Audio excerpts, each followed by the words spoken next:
Please subscribe Ito Money Vlog.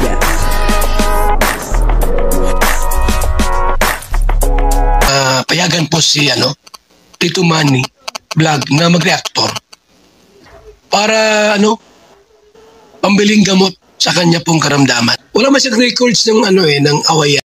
Magandang umaga, magandang tanghali at magandang gabi sa inyong lahat mga kapatid. Saan man kayo ng panig ng mundo naroon ngayon ay mag-iingat kayo palagi at pagpalain kayo ng ating Panginoon. Maraming salamat din po sa patuloy na tumatangkilik sa aking YouTube channel at nanonood sa aking video reaction. Patuloy lang po natin supportahan sila Kuya Bal Santos Matubang, Kalinga Prab, at Edna Vlog, Jack Tapia at siyempre mga kasamahan ko po sa Karepa. Ganun din po yung mga charity vlogger na Kalinga partner. Ito po yung video na kung saan ay talagang napahanga. Etong si Kalinga Prab sa Jomcar. Bakit po kaya napahanga? Etong si Kalinga Prab sa Jomcar at talagang pinagmalaki niya po etong Jomcar sa ibang mga love team. Talagang kahanga-hanga nga naman kahit po sa akin etong Jomcar. Papanoorin po natin kung bakit ang kabuuan po ng video ito ay mapapanood po natin sa YouTube channel ni Kalinga Prab. Kung mga EDSI kayo, yung grupo na yan, ingatan nyo kasi may EDSI na no? May EDSI supporters na, may EDSI group na. Mas mainam po na mag-decide kayo na sino naman yung tutulungan natin. Pero EDSI pa rin kayo, di ba? Nasa EDSI pa rin kayo. Gusto natin yung tulungan si Ashley. Yan. So, mga ka-EDSI, tulungan naman natin si Ashley. Di ba?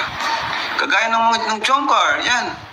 Ang Jomcar po, bilib po ako sa kanila, sa mga sponsors ng Jomcar. Kasi marami silang natutulungan. Hindi lang si Carla po yung tinutulungan nila. Yung bata po na may katarata, nagbigay silang 50,000 doon. Jomcar po sila, Si Eden, nagbigay din sila. So, ipalawakin po natin. Huwag natin masyadong i-baby itong sila Biancy or sino mang Kalingap Angels na yan, si Carla, huwag natin masyadong kasi tawag dyan, marami pa pong nangangailangan ng tulong. And alam ko po at sigurado ako na okay pa sila. Mahirap yung masyadong ma-overwhelm tayo sa ating tatanggap na pera.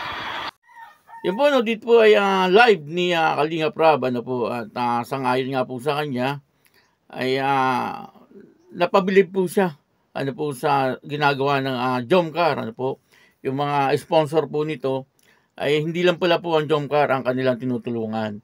Hindi po katulad ng ibang love team, na yung mga sponsor ay talagang nakatutok lang po sila doon po sa kanilang gustong tulungan na love team. Itong Jomcar po ay hindi, talagang tumutulong po sila sa mga beneficiary ng Kalingap, At yun po ang gusto ni Kalinga Prab, Tama naman po yun, kasi siyempre marami po ang nangangailangan talaga ng tulong, sa mga beneficiary ng Kalingap. Tulad po ni Melka, si Melka, wala po siyang masyadong sponsor. At talagang nakita naman po natin, medyo sa mga Kalingap Angel, si Melka ang nakikita kong karapat-dapat din po talaga na tulungan. Isa pa, yung kanyang mga magulang, ay may problema, sa kanilang mga sarili. Ibig sabihin, ay hindi po nakakakita. At talagang si Melka ay nagsisikap naman po, sa kanyang pag-aaral upang sa ganun ay pag nakatapos po siya, ay makatulong po siya siyempre sa kanyang mga magulang na bulag po yung mga magulang ni Melka. Hindi lang po yung ama, pati yung ina. Kaya si Melka isa po yan sa karapat-dapat din na tulungan, At marami pa pong iba. Sana nga ay kung sino po ang sobra-sobra na po, tulad po ng EDSI, ng Jomcar, talagang sobra-sobra na po ang natatanggap nilang tulong. Ay sana sa iba naman, tulungan din po nila yung iba. Kagaya nga po ng nasabi ko, si Melka, talagang nangangailangan din siya ng tulong. Si Eden, ganun. Kailangan din po ni Eden, parang Konti rin ang sponsor ni Eden, minsan wala pa. Si Kalingap Rab ang nagsusolder ng lahat ng pangangailangan ni Eden at marami pa po sa beneficiary ng Kalingap na talagang nangangailangan ng tulong. Yung pong 3 dalagang mahiyain, makikita po natin na talagang kailangan din po nila talaga ang tulong, lalo na sa ngayon. Yung pong bahay nila ay makikita po natin na tagpi-tagpi at tumutulong nga daw po kapag umuulan. Isa po yun sa dapat din pagtuunan ng pansin. Yung 3 dalagang mahiyain. Unang-una may problema po sila sa kanilang mga sarili. Yung pagiging nilang mahiyain. Pangalawa, yung siyempre financial po na pangangailangan. Kailangan din po nila ng financial na pangangailangan. Kasi nga nasa bukid po sila nakatira at ang tangi po nilang hanap buhay ay yung pagtatanim. O kaya ay yung makikitanim. Parang gano'n, nakikiarawan. Mahirap yung ganung buhay. Kumbaga, yun po ang tinatawag na talagang isang kahig, isang tuwa. At mabuti na lang sa ngayon na medyo nakakaluwag-luwag po sila dahil sa tinutulungan po sila ni Kalingap Rab. Kaya sana ay makita rin po ng mga sponsor, ng mga bigating love team. Bigating love team dyan si Jomcar. Yan talaga, mabigat po yung love team na yan. Marami pong sponsor yan. At nakakatulong na nga po yan sa iba. Kaya nga, napapahanga po itong si Kalingap Rab. EDC.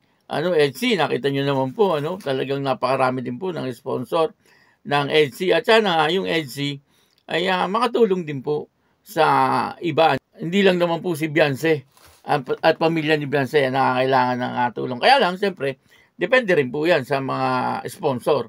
Kapag gusto po nilang tumulong sa iba. Kaya rin po na nakakatulong po sila, na siyempre, ang gamit po nilang pangalan na yung EDC. Ibig sabihin ay yung EDC, yung group ng EDC ay tumutulong po sa ibang nangangailangan. Di ba ang ganda po nun, yung mga ganung bagay.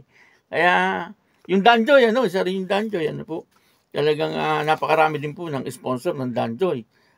Siguro yung Danjoy, alam naman po natin na ang Danjoy talagang tumutulong po yan, Ang Danjoy, alam ko, tumutulong po yan sa iba, kasi bumibili po yan ng bigas kay Kalingap Dan, tapos ay pinamimigay po doon sa mga nangangailangan ng tulong, sa ibang mga beneficiary, ni Kalingap Dan. Yung mga ganun po ba, talagang kailangan po talaga yung ganun, kumbaga yung pagkakaisa, bagabat may mga group, pero isang kalinga po yan, at sana may pagkakaisa, kasi pagka wala pong pagkakaisa, nagkakaroon po ng watak-watak. Maraming salamat po sa inyo lahat, at sana po ay maging maayos ang lahat, At ako po si Tito Manny Vlog na nagsasabing God bless you all, Diyos mabalos.